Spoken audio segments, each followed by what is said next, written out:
Mental toughness. Yeah, so I did this video talking about mental toughness, and it was like 40 minutes long.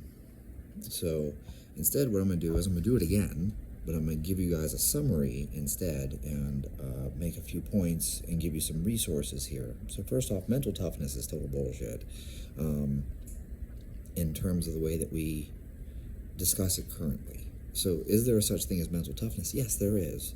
Obviously there is. You know what it is when you see it. However, we seem to define it in really weird ways, and we give people really bad advice. And then people are like, I'm mentally tough. And it's like, no, you're definitely not mentally tough. If you think you're mentally tough, that's actually proof that you're weak because you have ego and arrogance. And that is actually a weakness. That is not toughness. Now, this is kind of like the same thing of like, people think, I have no weakness. It's like, well, your weakness is the fact that you don't know your weakness. Because everyone has a weakness. I don't have a breaking point. I'm so fucking tough. You know, Navy SEALs going through Sear Sea have a breaking point. CIA operatives going through, enhanced interrogation school have a breaking point. Trust me, these people are tough. Everyone has a breaking point. If you think you don't have a breaking point, you just simply haven't encountered enough things in your life. There are things that will fucking break you. Let's not get emotional here. I'm not going to share some life story. There will be things that happen in your life that will fucking break you. And it's not a hard workout. I've never been mentally broken by a hard workout. It's never happened. I've never had a workout. I had workouts where I did so many push-ups that I couldn't lift my arms afterwards. I hit true muscle failure and could not lift my arms. Well, a drill sergeant is screaming at you, right? You're going to do this workout and suddenly get tougher? While your football coach is screaming at you, you're going to do this workout and suddenly get tougher? No, that's not the way things work. You don't have a drill instructor screaming at you and suddenly you get tougher because of a hard workout. That's not what makes you tough. I grew up in boxing gyms and later in college MMA gyms. I made an observation. And it was that the majority of the very serious fighters came from homes that were less than ideal. You had absent fathers, and we were all chip kids. If you don't know what a chip kid is, then this is not you. You're not one of these people. If you know what a chip kid is, then you already know what I'm talking about. We grew up on WIC and SNAP and EBT. We were all chip kids. We were the kids that got the free breakfast and the free lunch at school. We got picked on it for it relentlessly. We got beat up at school because we didn't have new shoes. We had used shoes, and everything was hand-me-downs, and you didn't have brand name anything. You ate the peanut butter from the food bank, the hard peanut butter. The rest of you were eating the creamy shit from the grocery store, whatever you got, Jiffy or Jif or whatever the hell it's called. Choosy moms choose Jif or something, right? You ate the beans out of the dented cans. I bet a lot of you didn't grow up eating beans out of dented cans, huh? That's okay. I'm not criticizing you for it. In fact, this isn't some kind of a flex thing. I hope you had a better life. The point that I'm sharing, though, is that these mentally tough fighters came from really rough backgrounds. There's something to be said about that, but there's also something to be said about this. For every one of those kids that grew up from a mentally tough environment, most of them broke. Most of them became drug addicts. Most of them became alcoholics. Most of them didn't go on to something with their life. Most of them stayed where they were, and they continued down the same path. And so what you see when you see mentally tough people is you see survivorship bias. 1,000 people were thrown into the meat grinder. You see the one guy who rose up and became David fucking Goggins. What about the other 999 that broke and now they're sitting in some bar drinking their sorrows away? They're, on a street corner trying to score some dope. They're under a bridge shooting some shit into their arm, okay? That's where the 999 of them went. One of them became David fucking Goggins. One of them became, I don't know, Mike fucking Tyson. okay? For every 1,000 kids that grew up in those bad environments, one of them became a Mike Tyson, and the others all became just fucking alcoholics and drug addicts. Maybe they live in a trailer park and they beat their wife up, okay? So this is not something where I'm telling you, hey, you want to have this background, because it's a survivorship thing. You saw the one guy who succeeded. What about all the ones who didn't? And in fact, it's probably much worse than 999.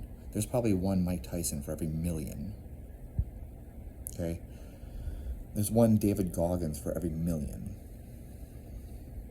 So that's, 999,999 people who are under a bridge somewhere or in a bar somewhere. Now,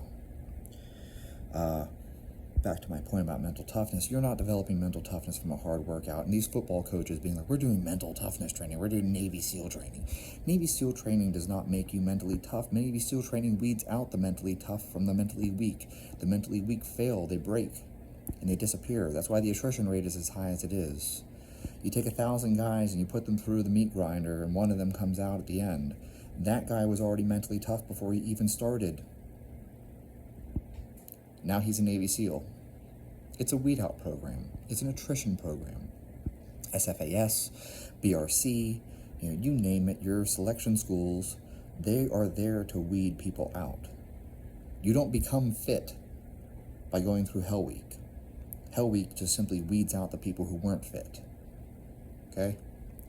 So that's a stupid concept. We're going to develop mental toughness by beating the shit out of everyone. No. It doesn't work that way. So, anyways, what am I sharing here, and why am I sharing this? And, I don't think of myself as a mentally tough person. I have weaknesses. I have a breaking point. I know my breaking point. I've been there.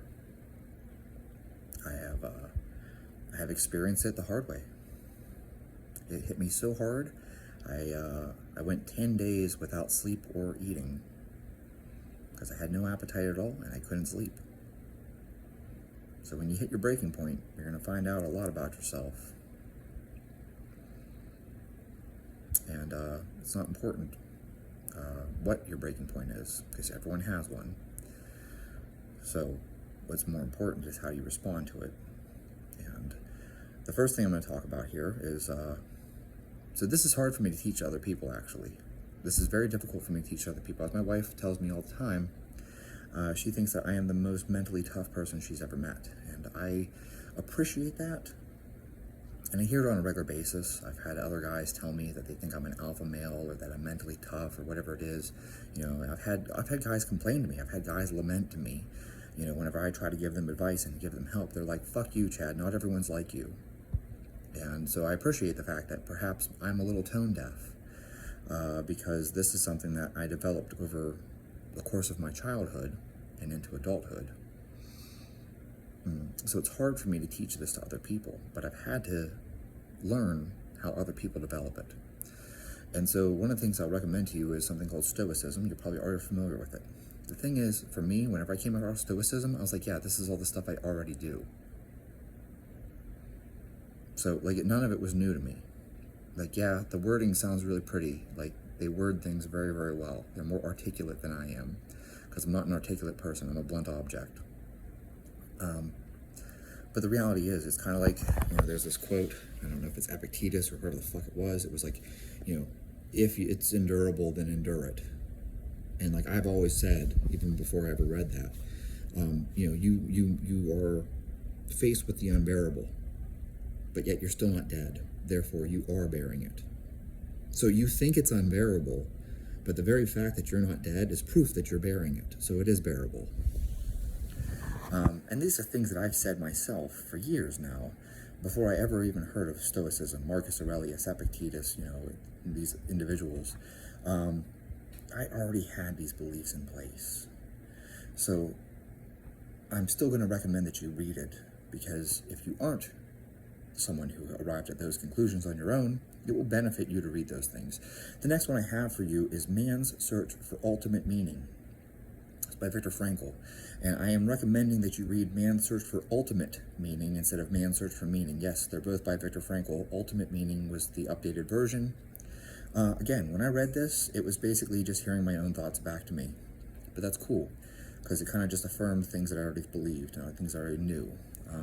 I think that it's a beneficial thing for you to read that. Man's Search for Ultimate Meaning. Another book I would recommend to you is called Mind Gym, and I can't remember, Castaneda, I think is the last name of the author, but I could be wrong. Basically, it has a guy doing a push-up on the cover of it, and it's called Mind Gym. Go read it.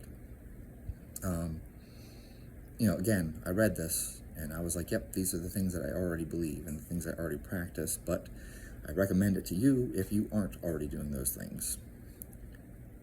Pieces that I find to be very useful.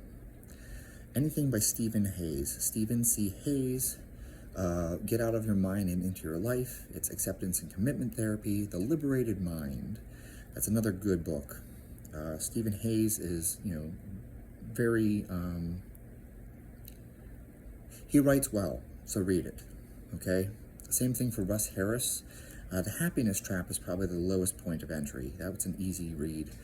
He has more specific books that go into deeper detail, and by all means read those, but I feel like The Happiness Trap is a good starting place for a lot of people. Claire Weeks. You can look this up. It's free. On YouTube, you can find Claire Weeks.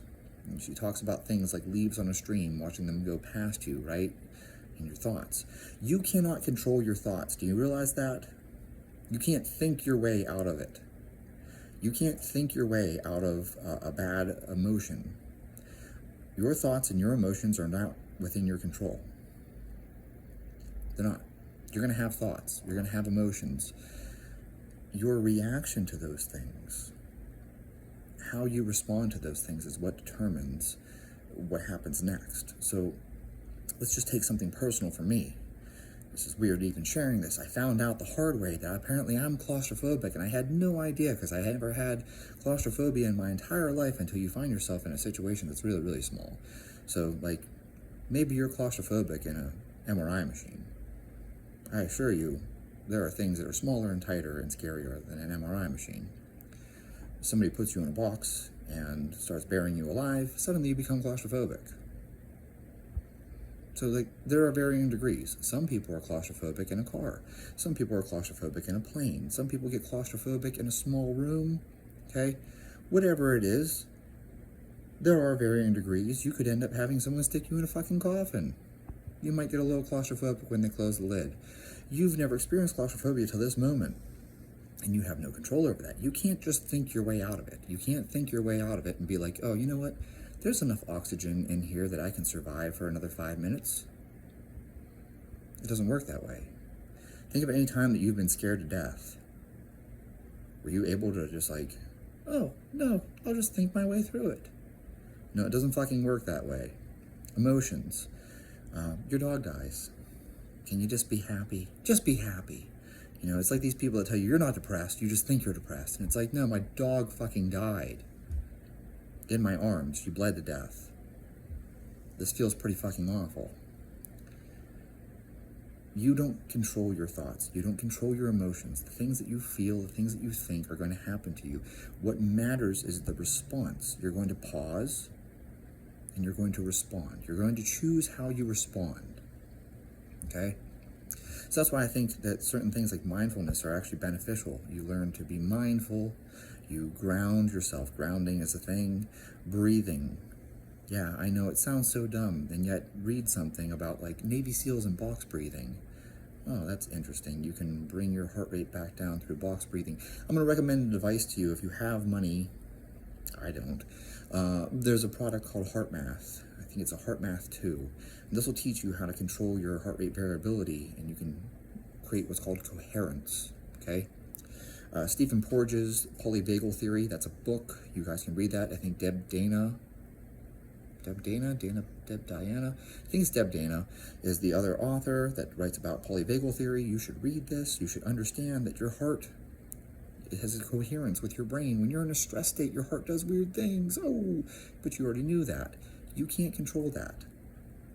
You can't make your heart not speed up because you're terrified. But you know what you can do? You can control your breathing. And when you control your breathing, now you're getting control over your autonomic system, and that will slow your heart rate down. So no, you can't just think yourself to a heart rate. Oh, I'm thinking 42 beats per minute. That won't work. oh, I'm thinking 180 beats per minute. No, that won't work either. But you can control your breathing.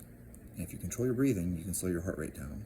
You can get yourself back into what's called a parasympathetic state, okay? These are tools, and these tools won't necessarily make you automatically mentally tough.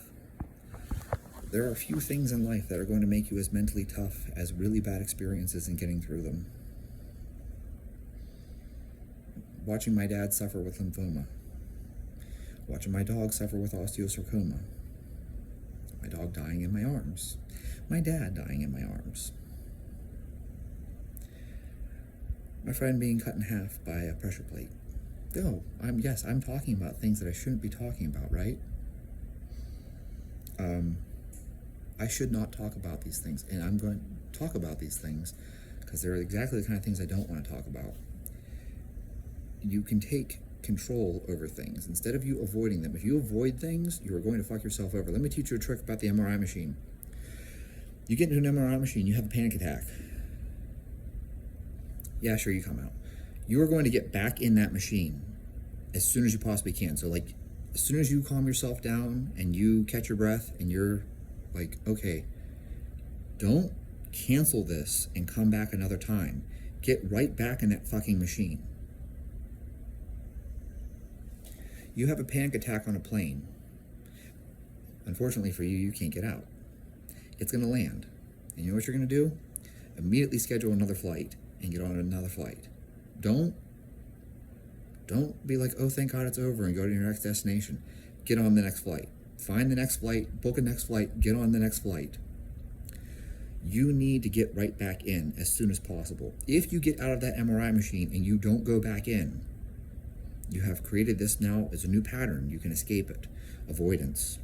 That avoidance will wire you. Now you'll have a panic attack every fucking time you get into an MRI machine. So what you do is you have the panic attack, you get out just briefly, because you're going to squeeze a little stress ball.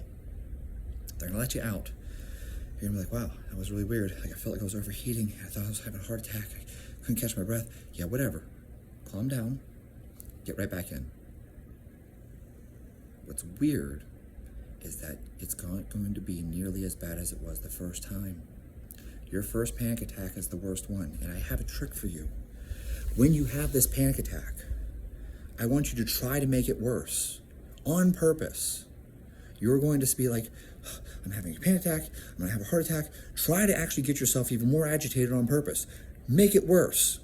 Okay, why? Because it's something called paradoxical intent. You want a trick for falling asleep? Everyone knows that I fall asleep like that. I have no trouble falling asleep. I fall asleep in seconds. My wife will tell you, my head hits the pillow and I'm out. I doubt I'm even up for a minute. My head hits the pillow, I am out. You know what I try to do? I tell myself, don't fall asleep. Don't fall asleep. Stay awake. Clear your mind. I think nothing but black. No, nothing. The only thing I focus on is don't fall asleep. Don't fall asleep. And then I wake up and I've been out for who knows how long. Paradoxical intent. Look it up. It's a real thing. So if you're having a panic attack, paradoxical intent, purposely try to make your panic attack worse. And you'll find that it's weird. You can't do it. Try to have a panic attack right now. Just do it. Oh, I'm going to give myself a bit. You can't fucking do it. You can't do it. And so when you're having a panic attack and you actively try to make it worse, you can't do it. It's like when you're sitting there in bed and you're trying to fall asleep. Just fall asleep. Please fall asleep. Please fall asleep. And you can't fucking fall asleep. So then you flip the script and you say, don't fall asleep. And you go, ever notice how hard it is to stay awake when you're trying to stay awake? You're trying to stay awake. And you're like dozing off. Fuck, you've probably done it while you're driving. You're driving along and you're trying so hard to stay awake and you could feel like you could just close your eyes and be out in a second. But yet when you try to fall asleep, you can't fall asleep. Paradoxical intent. Anyways, that's just another tool I threw in there. I have no idea where these videos are going to go when I start them. These are some tools for you to work on. Like I said, Mind Gym, Man's Search for Ultimate Meaning, get out of your mind and into your life, the Liberated Mind, the Happiness Trap, Claire Weeks, Russ Harris, that's his name, Russ Harris, Stephen C. Hayes, Stephen Porges, Deb Dana. These are all great resources. These are the things that will make you mentally tough. Okay? And this concept, grit, that's bullshit. Grit is fake. Grit is actually just conscientiousness as measured by the Big Five personality profile. So if you're high in conscientiousness on the Big Five personality profile, you actually just have high grit. Okay? Look into that. Can you improve your level of conscientiousness? Apparently you can. All right? So Big Five personality profile, conscientiousness is the trait that you want to improve. And that literally is the exact same thing as grit. It's just grit is a different name for the exact same thing, conscientiousness. Improve your conscientiousness, delayed gratification, things like that, okay?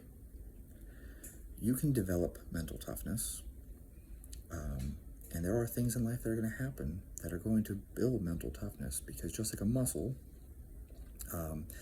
it can get stronger over time. However, as I gave you the point of getting back in the MRI machine, if you quit when the rep feels hard, you don't get any stronger. You have to push through the hard part of the rep. You have to strain under load. I'm going to push through this squat. That's why you get stronger. Similarly with your mind, if you quit the moment that you strain, you quit the moment it gets hard, you won't get any stronger. Get back in the fucking MRI machine, you will get stronger. You have to push through the hard part. That's the secret. So, mental toughness. You know, it's not that it's completely bullshit. There is a such thing as mental toughness. Can we measure it? I don't believe so. Can we develop it by doing really hard workouts with the football team? No water. No. No. You running around and not drinking water does not make you mentally tough. Holding your little brother while he's crying because there's no food to eat, you're going to learn that. You're going to learn that. You're going to learn mental toughness because one of you has to be strong. And the other reason for you not quit is because someone's watching you. I don't quit, even when I want to quit, because I know my wife is watching me. Set an example. Think about that. If you have kids, your kids are watching you. Set an example. Be tougher. Be stronger. Do it for them. Find your why and do it for them. You'll find out that you can do things that you didn't think you could do. This is a very emotional topic, but I feel like it's a really important one. So, hope this helps you.